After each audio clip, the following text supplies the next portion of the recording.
Hello and welcome. Welcome to the weekly analysis of Bank Nifty and key stocks of Bank Nifty. Friends, आज है 22nd November and we'll be estimating the probable moves, resistance and support levels, buying and selling zones along with the trading plan in Bank Nifty as well as some key stocks of banking sector in this video.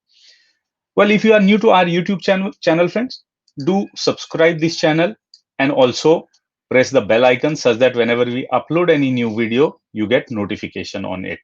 And of course, be generous to share the videos with your friends and trading communities such that they can also get benefited. There are many videos in our YouTube channel, and I'm sure by watching them, you can learn trading, investing, and at least get a clear idea about the stock market. Now, if we look at the daily chart of Nifty and Bank Nifty, friends, we can see that last many sessions, almost 13, 14 sessions, both have been moving in a vertical kind of move, right? Generally जो up move आते हैं friends इतने fast नहीं आते हैं जितने कि पिछले 15-16 दिन में हमने bank Nifty as well as Nifty में देखे हुए हैं, राइट? अब यहाँ पे मैंने ऑलरेडी निफ्टी की एंड निफ्टी के 10 की स्टॉक की एक वीडियो सेपरेटली बना दी, तो इस वीडियो में हम निफ्टी की बात नहीं करेंगे, will only be talking about bank Nifty, right?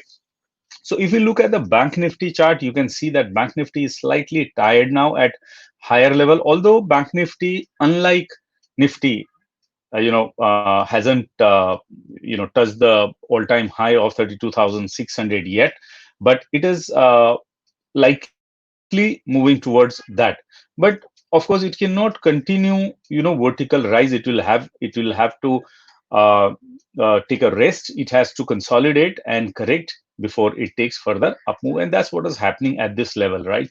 So Friday ka jo up move tha friends, that was governed by mostly the European market in the second half. First half mein humne dekha tha ki European market ke as well as American market ke futures काफी down side में चल रहे थे, but second half of the day they moved up.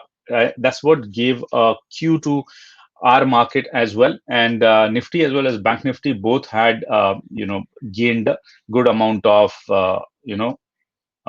points, right? So mainly Bajaj Finserv, Titan, गेल वगैरह top gainer रहे. Reliance of course Drager रहा market का, and bank Nifty ने almost 333 पॉइंट गेन किए after losing almost 847 previous day, मतलब Thursday का loss था, अच्छा खासा था वो, राइट? सो बैंक निफ्टी ने थोड़ा गेन किया, बट अगर पैटर्न के हिसाब से देखेंगे तो अभी भी lower low and lower high बना रहा है. दैट मीन जो डाउन टर्न स्टार्ट हुआ था फ्राइडे को, थर्सडे को, वो कंटिन्यू है as of now in looking at this chart. तो ओवरऑल मार्केट की ब्रेड्थ एनीवे पॉजिटिव रही फ्राइडे को, and will have to look further how the market turns up. On Thursday, we had given 28,300 to 29,800 range for Bank Nifty. तो bank Nifty उसी range में travel की Friday को, and range bound consolidation हुआ, right? तो ये जो हम रेंज निकालते हैं friend, this is based upon the technical analysis, that means price action का एनालिसिस एंड डेटा एनालिसिस के हिसाब से हम ये रेंज डिफाइन करते हैं. सो लेट्स लुक एट कि मंडे को क्या हो सकता है. देखिए, अगर मंडे को मार्केट में बुलिशनेस आती है तो definitely bank Nifty as well as Nifty will start moving upside. And how would we come to know that? We will discuss at the end of the day with the help of international markets and data points. As of now, अगर आप देखेंगे quarter to के results करीब करीब आ गए हैं. उसके बाद में जो डोमेस्टिक क्यूज हैं बहुत ज्यादा बचे हुए नहीं है. एक सुप्रीम कोर्ट का ऑर्डर आना था रिगार्डिंग द लोन मॉरिटोरियम, वो भी आ गया, तो उसका इम्पैक्ट भी मोर और लेस हो चुका है. सो अभी जो मार्केट ड्राइव करेगी वो ड्राइव करेगी इंटरनेशनल क्यूज पे, and mostly how FIIs fund is flowing, right? Smart money कैसे flow कर रही है, so that we will see at the end of the session. But before that, on the downside, we can see that Bank Nifty has got a support at 28,936, and second level of support at 28,726 पे, third level है 28,582 पे. So तीन downside में support है friends, और upside में अगर हम देखते हैं तो we have got the first level of resistance 29,407, which is a Friday's high, and second level of resistance will come on Thursday's high, which is at 29,623, and third level of resistance will come at 29,785, which is our Wednesday's high, and that's the recent high of Bank Nifty post covid event, right. So यहाँ पे हम एक range हमारी जो price action से निकल के आ रही है वो लिख देते हैं फ्रेंड्स. 28,582 डाउन साइड में, और अपसाइड में 29,785, and we'll see whether the same range is visible to us from data points as well. But before that, let's have look at key stocks of bank Nifty, right. तो bank Nifty के जो की stocks हैं friend, सबसे heavyweight जो यहाँ पे है वो है एचडीएफसी बैंक. तो एचडीएफसी बैंक का अगर हम चार्ट देखें तो if you are following my videos for last few months, you would see that I have been bullish, and I think there were two times when I gave buy calls in HDFC, and HDFC had given breakout from W pattern both the times, right? I think the chart is not opening up investing.com during Sundays and off market hours. Sometimes they are in maintenance mode, friends. Yeah. So हमने पहली call यहाँ पे जब ये W pattern का breakout हुआ था almost 11:40 के आसपास में मैंने ये कॉल दी थी. तो उसके बाद में फिर जो हमने टारगेट दिया था तभी 1250 का दिया था, और वो टारगेट अचीव होते ही you would see there is another W pattern, और ये डब्ल्यू पैटर्न के बाद में हमें जो नेक्स्ट टारगेट दिए थे 1327 के 1360 का एक हमने टारगेट दिया था, एंड नेक्स्ट टारगेट हमने दिया हुआ है 1440 का, राइट. अगर 1440 के ऊपर मार्केट जाती है एचडीएफसी की, तो then you would see our next target would be 1466 और 1470 बोल सकते हो आप इसको, right. So HDFC is in a bullish mode. It's consolidating at this point of time. अगर आप डारोस बॉक्स थ्योरी में बिलीव करते हैं तो you could see that this box will be breaking out either downside or upside.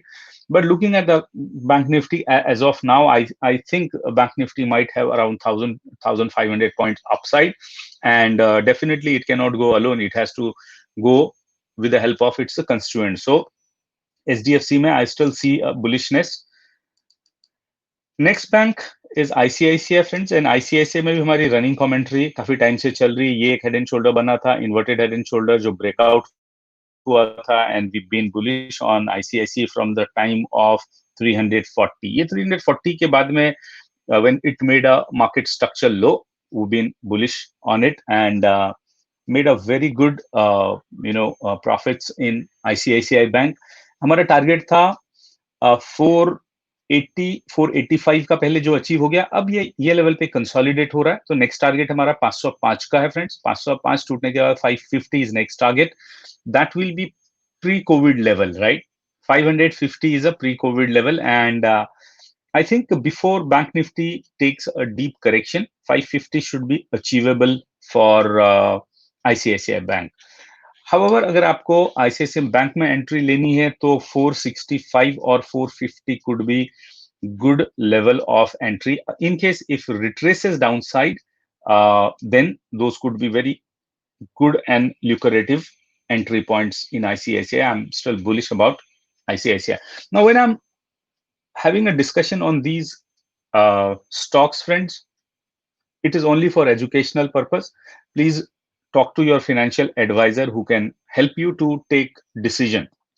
Stock market is a risky business, and whenever I'm having these discussions, these are only and only for educational purpose. Please do not take entry unless until your financial advisor has already given you go ahead, right? ICS में एक और अच्छी important चीज देखने को जो हमको मिली वो है यहाँ पे एक गोल्डन क्रॉसओवर. गोल्डन क्रॉसओवर का मतलब होता है जब भी 200 डेज के मूविंग एवरेज को 50 डेज का एक्सपोनेंशियल मूविंग एवरेज क्रॉस करता है. That is what is called golden crossover, and most of the international institutional investors look at this crossover, considering that this is a bullish sign, right?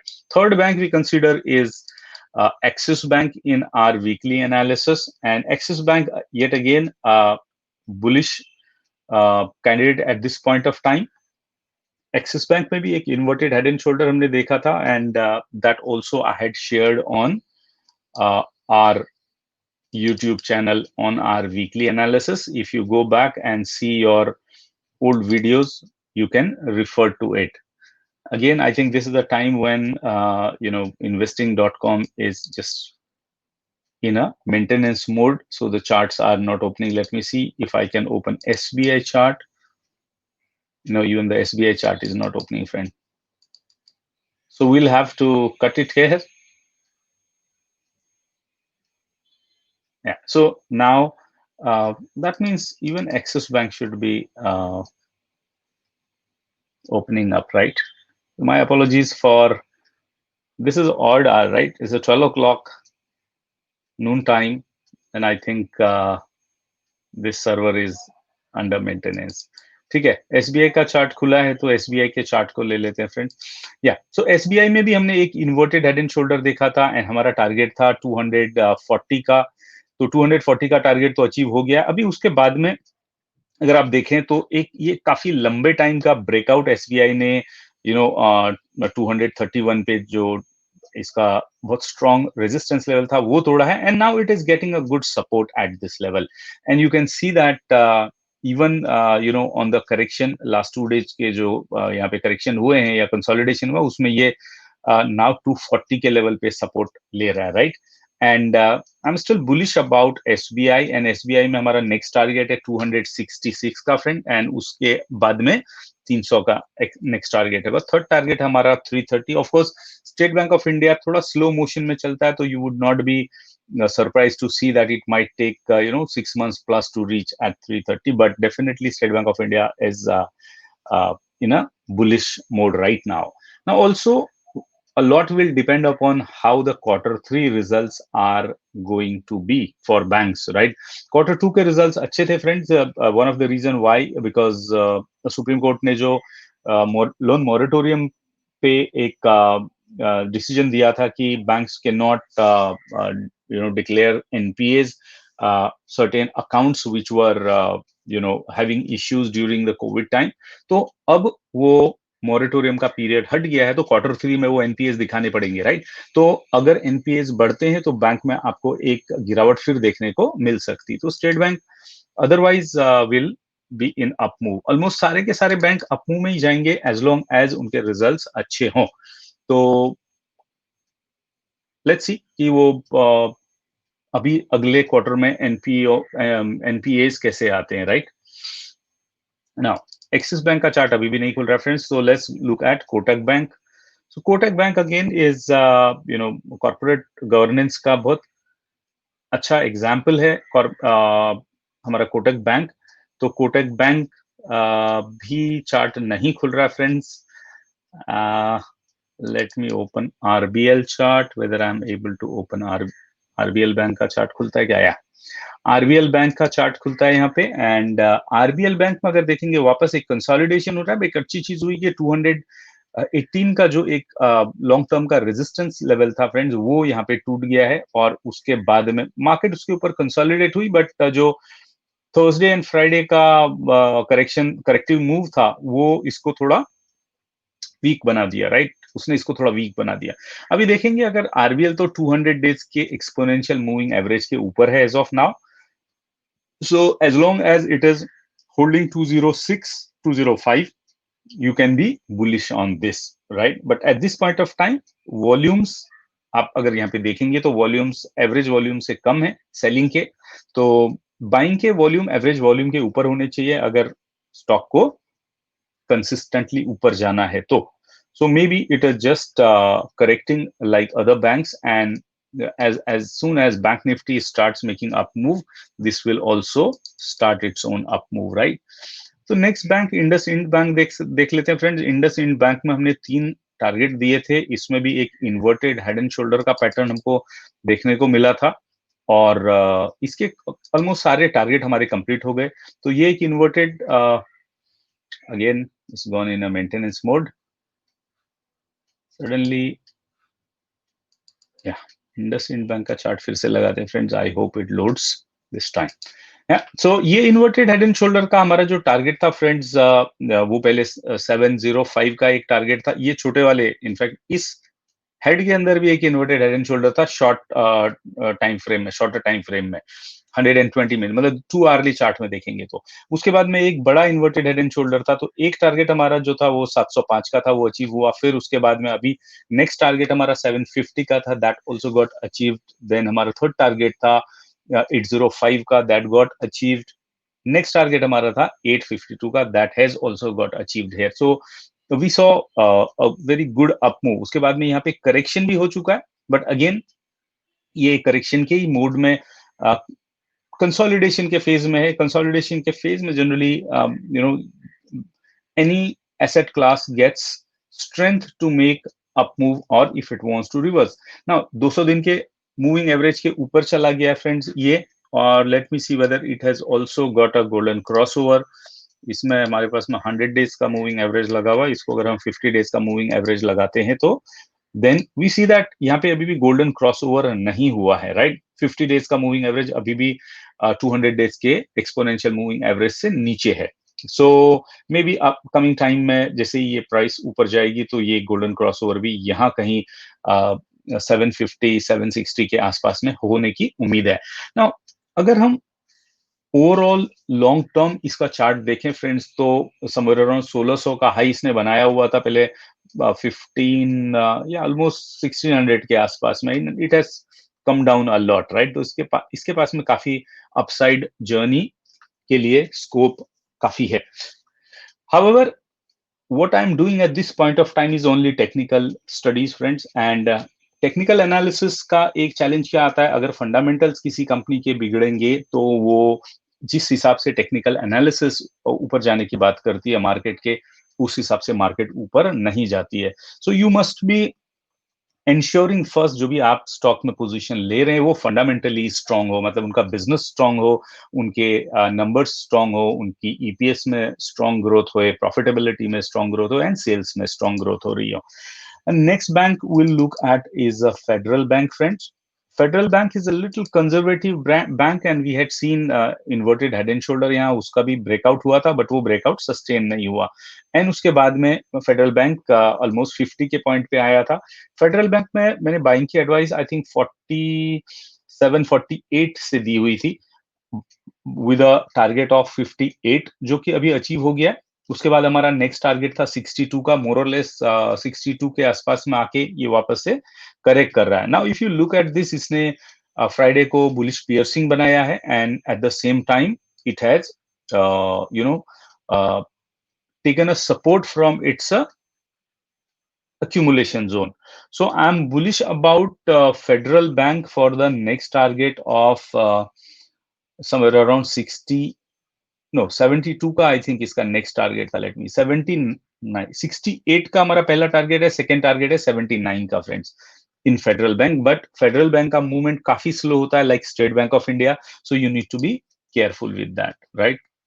I hope by now Kotak Bank का chart खुले so we can have a look at Kotak Bank, right. So yeah now here is the Kotak Bank chart. अगर Kotak bank आप observe कर रहे हो friends, तो मैंने buying की एडवाइस यहाँ पे दी थी 1550 के ऊपर आफ्टर दिस कंसोलिडेशन, बिकॉज उससे पहले जो उसकी स्पीड थी, although it's excellent bank, but इसमें मूव अच्छा नहीं आ रहा था, right. Because if you are taking a position in any of the equity, if the move is not sharp and fast, you lose the opportunity cost of your money. That's where I advise at the buying at above 1550। वहां से हमने इसका पहला target दिया था करीब करीब 1750 का, नेक्स्ट टारगेट हमारा 19 का था। दोनों टारगेट अभी यहाँ पे हमारे अचीव हो गए। नाउ अबव देन दैट 1955 का हमारा नेक्स्ट टारगेट है फ्रेंड्स। एंड कोटक बैंक अभी ऑल टाइम हाई पे चल रहा है। सो जब भी स्टॉक्स ऑल टाइम हाई पे चल रहे हो तो डार्वस बॉक्स थ्योरी कहती है कि भाई एक it makes a box, and उसके ऊपर ब्रेकआउट होगा तो फिर अप मूव कंटिन्यू रहेगा। सो इन दिस केस ये बॉक्स एक ब्रेक हुआ है यहाँ पे, उसके बाद में अभी कुछ खास वॉल्यूम के साथ में मुझे यहाँ पे मूव आते हुए नहीं दिखाई दे रहा है, जिसमें कि मैं बोल सकूं कि ये कंसोलिडेशन के फेज में गया हुआ है। सो Again, if it has to go further up, it has to consolidate for some time. So you might see it correcting backwards, maybe 1800 के लेवल पे. That could be a good entry point for you, right? एक bank हमारा जो छूट गया था, that was I think which bank was that? Axis Bank. हाँ, Axis Bank का शेयर चार्ट नहीं खुल रहा था. Now Axis Bank का चार्ट खुल रहा है. सो एक्सिस बैंक में वी सॉ एक तो इन्वर्टेड हेड एंड शोल्डर देखा था, तो हमने टारगेट दिया था इसका, वो टारगेट तो अचीव हो गए ऑलरेडी. उसके बाद में अगर आप देखेंगे तो यहाँ पे एक बाउल का पैटर्न बन रहा है फ्रेंड्स, एंड इसका जो टारगेट है वो ऑलमोस्ट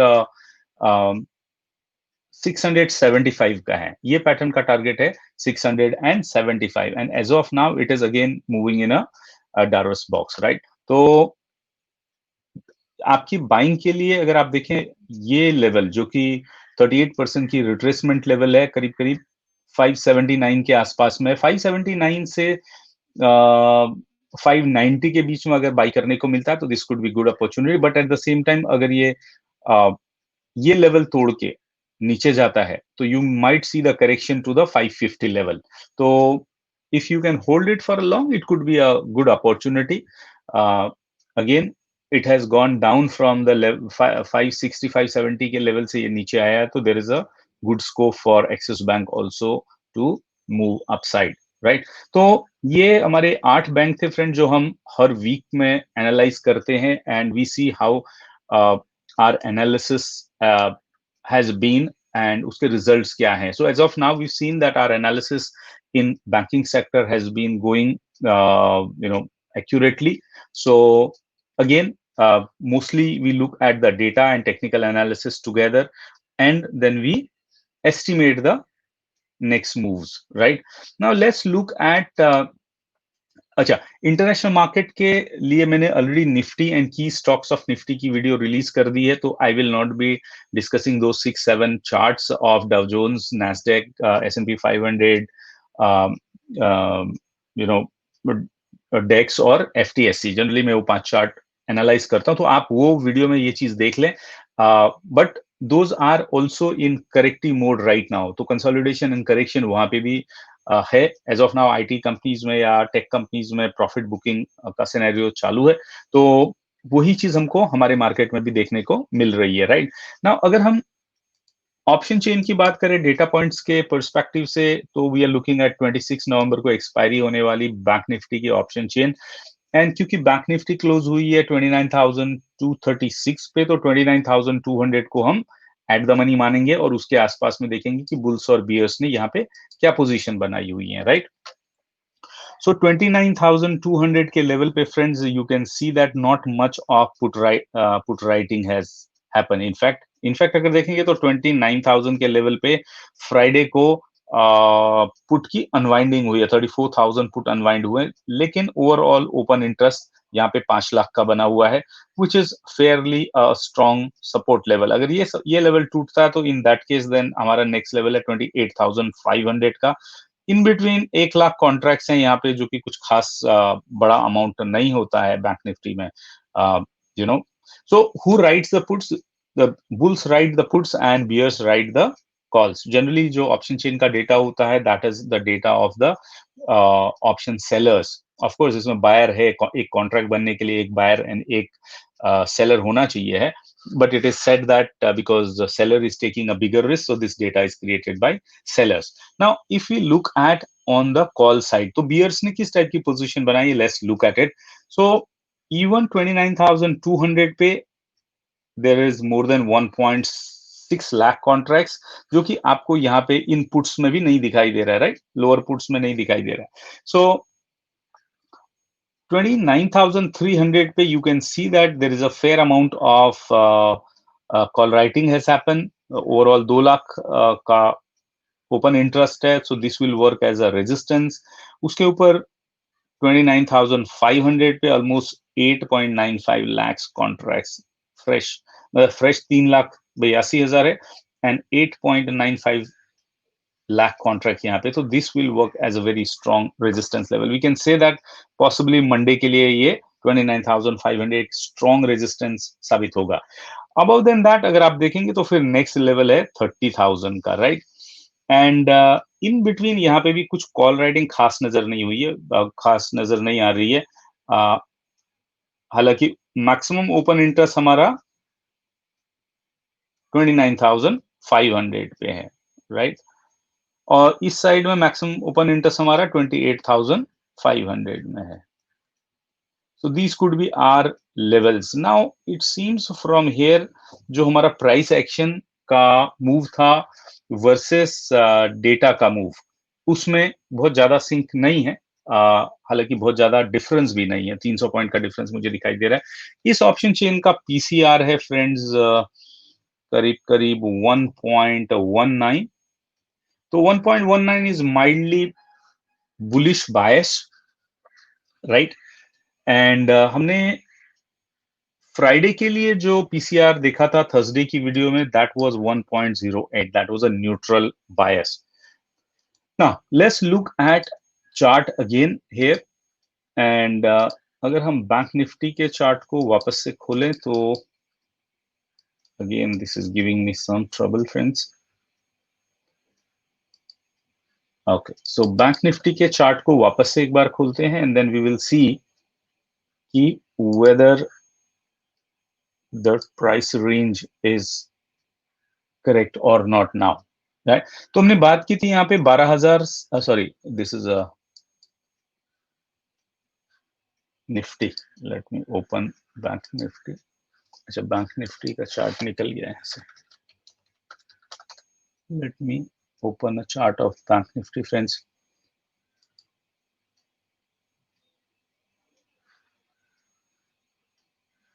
ऑलराइट, सो बैंक निफ्टी के चार्ट को अगर हम देखें तो हमने बात की थी फ्रेंड्स 28,582 की। सो हमारी जो लोअर लेवल है वो डेटा से एब्सोल्युटली मैच कर रही है, और जो हमने अपर लेवल लेवल की बात की थी 29,785 की बात की थी, तो डेटा में 29,500 दिखाई दे रहा है, जो कि 285 पॉइंट डाउन साइड में है, जो उसका स्ट्रॉन्ग रेजिस्टेंस है। So will still stick to our trading range of 28,500 to 29,800 या 785 को मैं राउंड फिगर करके 800 में ले रहा हूं, right. Now let's look at what kind of trading opportunity in intraday trade you can see on Monday. Again Monday का overall बायस है हमारा कंसोलिडेशन का एंड करेक्शन का, राइट, मतलब रेंज बाउंड का बायस है।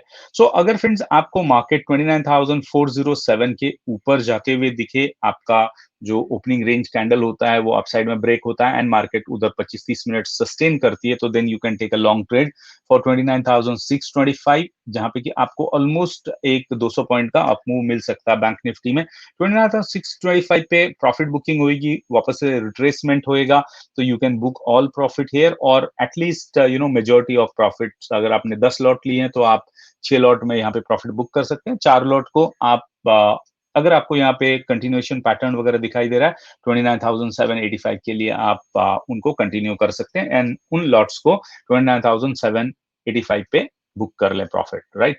तो अगर 29,785 से रिवर्सल होता है, you can of course short the market. Then मुझे नहीं लगता है कि मंडे को इतनी स्ट्रेंथ रहेगी मार्केट में as of now looking at the international markets. Now अगर गैप डाउन स्टार्ट होता है 28,936 पे या 28,726 पे, then you would see market is coming to fill up the gap and in such a case again आपको एक upside मिलेगी 150-200 point की, तो भी आप लॉन्ग साइड में ट्रेड कर सकते हैं।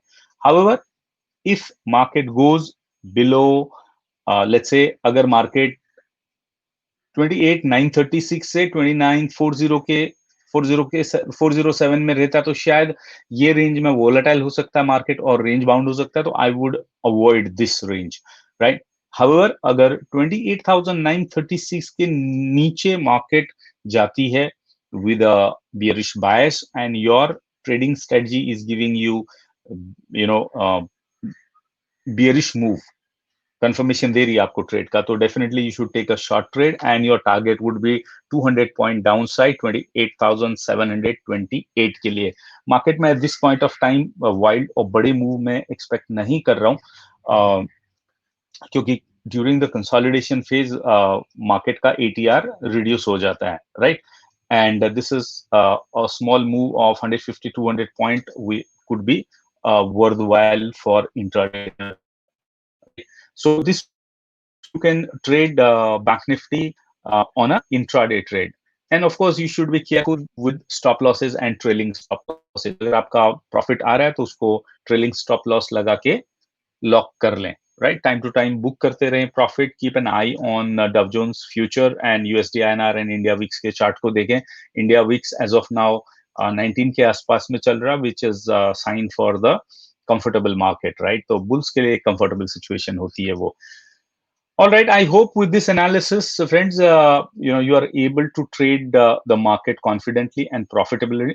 Thank you very much for watching the video. There are many videos in our YouTube which you can watch and learn, or rather enhance your skills of trading and investing.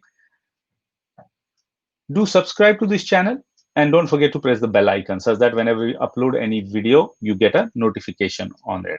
Thank you once again for watching and liking the video. Please share the video with your friends and trading communities such that they can also get benefited. Goodbye. Happy trading. Happy investing.